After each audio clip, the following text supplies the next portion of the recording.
Welcome to a new episode of I Know Jax, your show about everything that's fun in the greater Jacksonville area.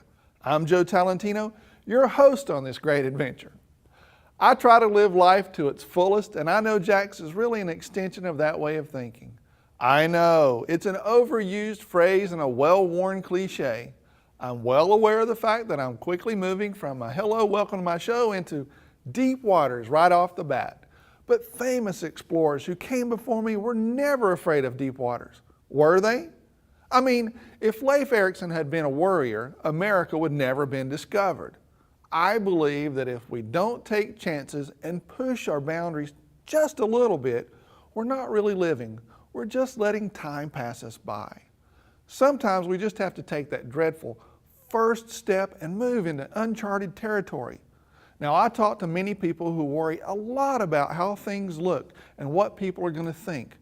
I'm no different. Actually, I'm pretty much there every week when I stand right here talking to you because there aren't any guarantees. How do I know that you're not just going to reach for the remote and say, zap, I've had enough of that guy, that Joe Talentino character, or doesn't he own another shirt? It's easy to say, never mind what people think, or who cares what they say. Now, I think I've said exactly that to my kids when they were in middle school or high school, but I know it's easier said than done. All I can say is, thank God I don't have to relive high school. It's bad enough to be on TV and be scrutinized in my high-def glory every week. Just kidding, I love it, you know I do. Although I have to say that I'm surprised by the amount of emails I get regarding my, I even hate to call it this, fashion choices. Recently, I had the pleasure to meet a lady who is truly unique and has both fashion sense and personality combined with a passion for good food.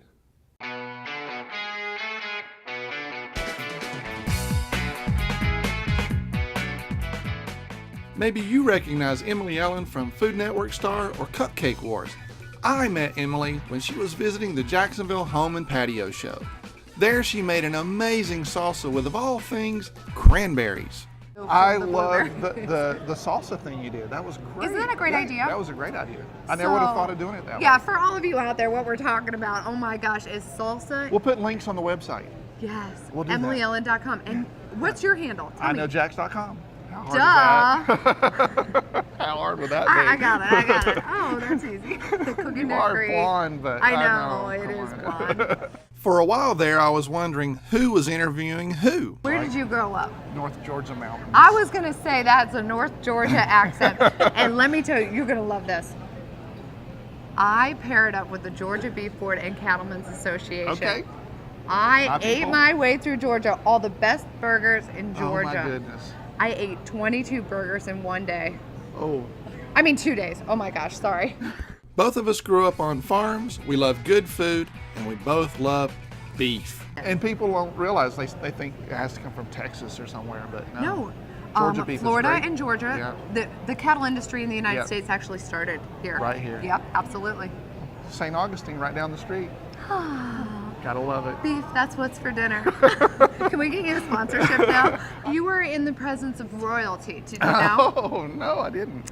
Where's your tiara? Well, let me just tell you out there, I am the 1996-97 Manaway Potato Festival Queen. And I'd like to invite you all to get away to Manaway the weekend after Labor Day for food, fun, and festivities. I love it. Manaway. Yes. Weekend Potato after Labor Festival. Day, we have a That's potato festival. Now, you might not be able to find it on the map because, well, it's a little bit hidden. It's a little bit hidden. They try not to keep it that way, actually, because It's one of those best kept secrets. I always wonder about those because if it's we're trying to like get people there, and we even have we're like the top speed trap in the United States.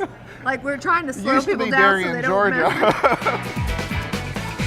You just missed last week. They had the Shrimp and Grits Festival on Jekyll Island, which was really cool. Oh no, I heard that. That's a really good festival. You want to have shrimp and grits in every possible way, and all of them awesome.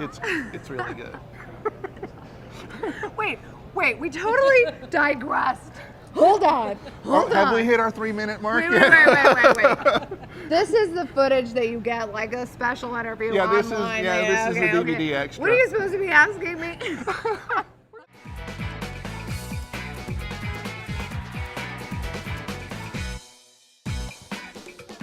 Oh, I know what I wanted to ask you What? about. You were cooking with beer. And Hottest trend, let me tell you. On our show, we have a beer segment almost every show. I made the I'm a little shortcake I saw made that. with stout And and the beer caramel. caramel. Now we're talking about those pumpkin beers, pumpkin and orange spice beers. it was them down. horrible. Oh You my- would hate it. And he licked his plate clean. One beer, like That beer. that beer, the Oktoberfest champion. Cook it down to half. Yeah. Add 2 cups of brown sugar. Just 2 cups. Don't go crazy now. A 2 little cups. butter, right? There was butter. I remember butter. 2 tablespoons. I remember. 2 tablespoons of butter. So you cook that sugar down, then you add that butter. You did keep vanilla. stirring. A splash of vanilla. See, I was paying attention. A little cardamom. Why not? Cardamom enhances those citrus flavors, that appley flavor. So if you had an apple beer, ooh, that would be good too. Uh-huh. And then you finish it with 2 cups of cream. Okay. Don't go crazy. 2. That's an easy number to remember. All those beautiful cupcake liners that they have in the grocery yeah. stores now, you just take the band off, put those cupcake liners and tighten it up. It's like already like cut gingham or something like done. that. Done. You have a gift. Voila. You cook down apples. Oh, okay. You can't cook. Listen to this recipe.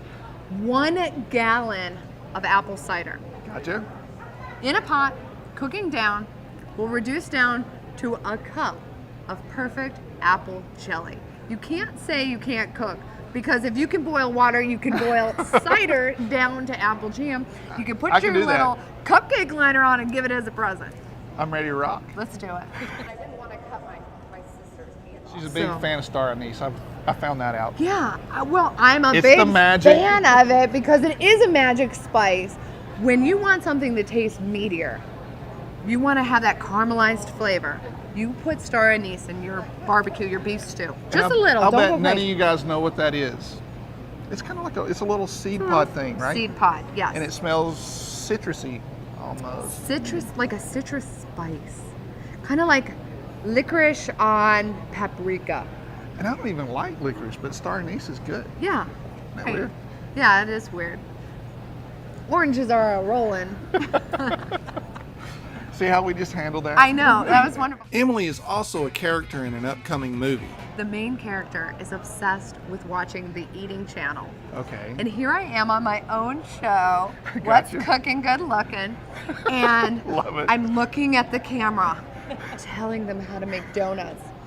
And this person Walter is obsessed with trying to find happiness. He's measuring himself. I'm measuring out the dough. I'm measuring Right. every ingredient.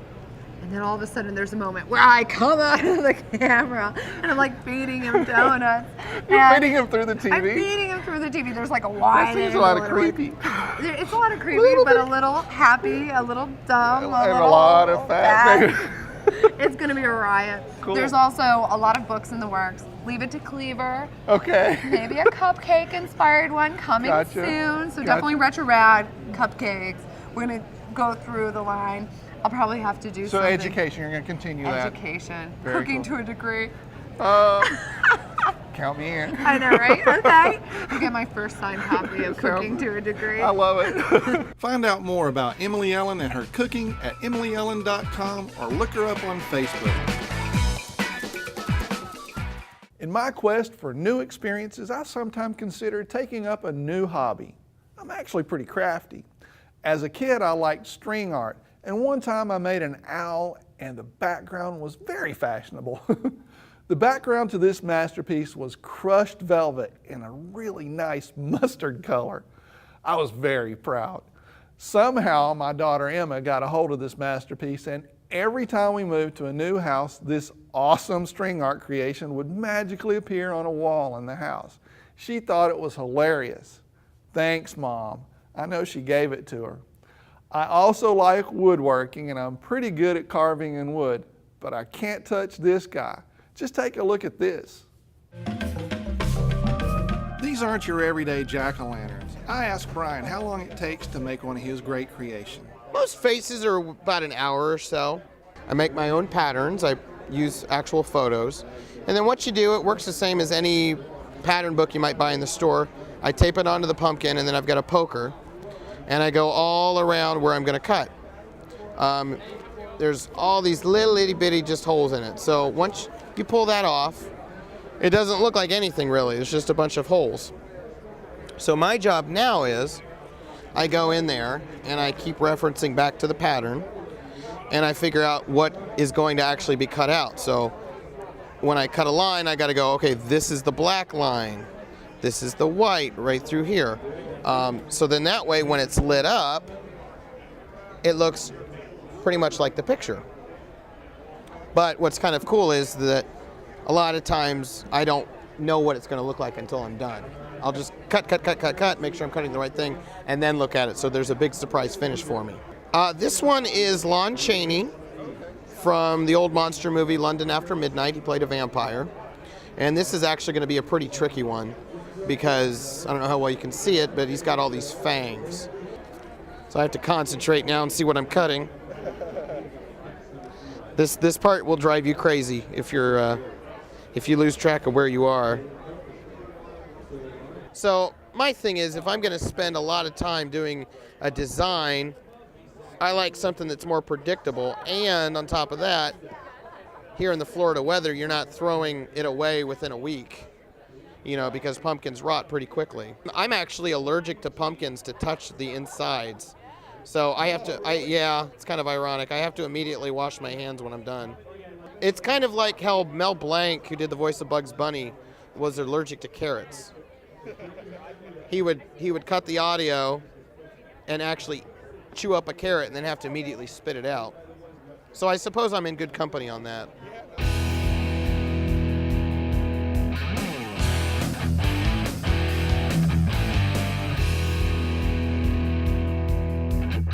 Pumpkin carving is not for me. I'm not even much of a holiday decoration guy.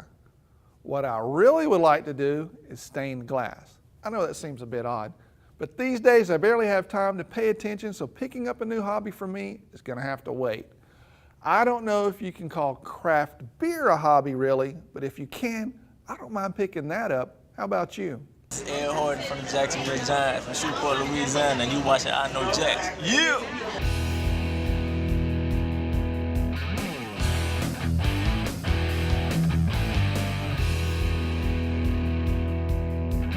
Earlier in the show, I was talking about how great explorers weren't afraid of leaving home and crossing the Atlantic, even when they didn't have a clue if they were ever going to make it home. Next week, we're actually honoring one of these guys, the Viking Leif Erikson. There's really no reason why they chose the date October 9th for Leif Erikson Day, but who cares? At least the guy got a date eventually. That's it for this week's show. Next week, I'm going to do some exploring on my own. But trust me, I won't be crossing the Atlantic. I'll stay right here on the First Coast for my adventures. I'll be back with a brand spanking new episode of I Know Jacks, and until then, I'll see you on the internet.